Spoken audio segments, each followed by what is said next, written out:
ادي النتيجه يا حبايبي اللي طلعنا بيها، نتيجه كويسه جدا. ويلا مع بعض نشوف المقادير عباره عن ايه.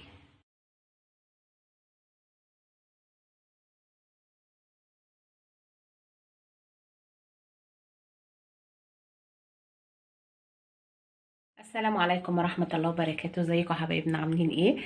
معاكم المطبخ على فندي بطعم زمان.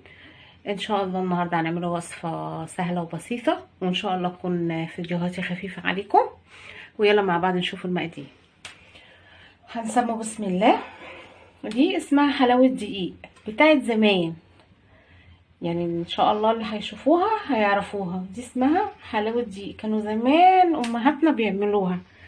هي مغذيه جدا ومفيده جدا. ويلا مع بعض نشوف المقادير. بسم الله الرحمن الرحيم.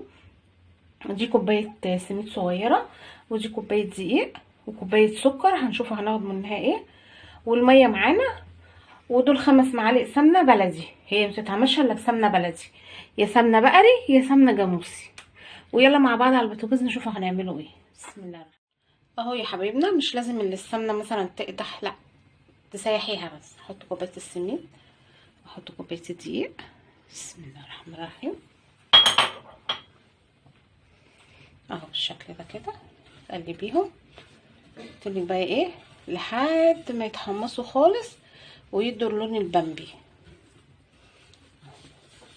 انا طبعا مش هنطول عليكم الفيديو، انا ايه هنحمصهم وهوريهم لكم. اهو يا حبايبنا كده ايه المرحله الثانيه كده زي ما انتم شايفين كده. حبيت برضك اوريها لكم مرحله مرحله.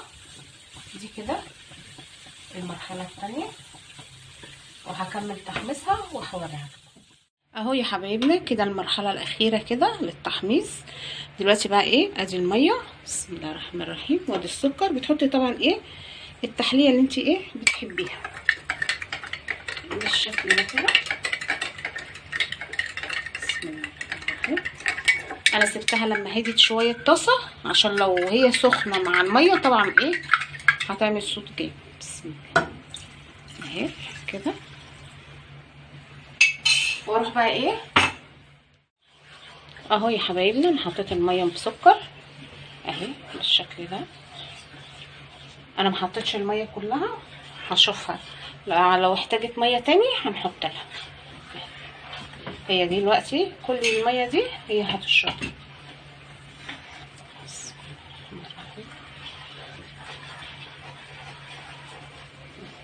بالشكل ده كده. احنا مع بعض اهو، معلش هطول عليكم الفيديو بس عشان تشوفوا بالشكل ده كده.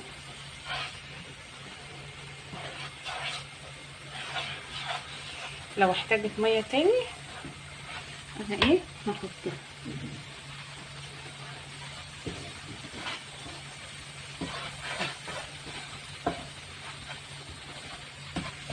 بالشكل ده كده. هي مش عايزه ميه تاني خلاص، لمت اهي.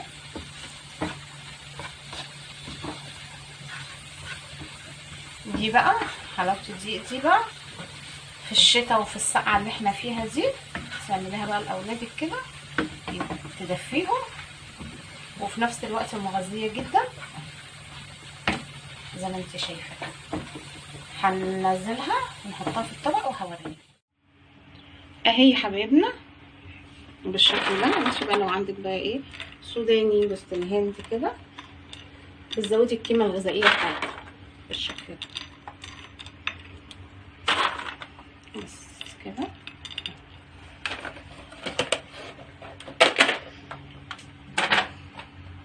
اهو زي ما انتم شايفينها كده، طريقتها سهله وبسيطه جدا. دي حلاوه الدقيق بتاعت زمان. ان شاء الله لما تشوفوها هتجربوها وهتعجبكم جدا جدا جدا. وما تنسوش السبسكرايب واللايك والشير. ونقول لكم السلام عليكم ورحمه الله وبركاته.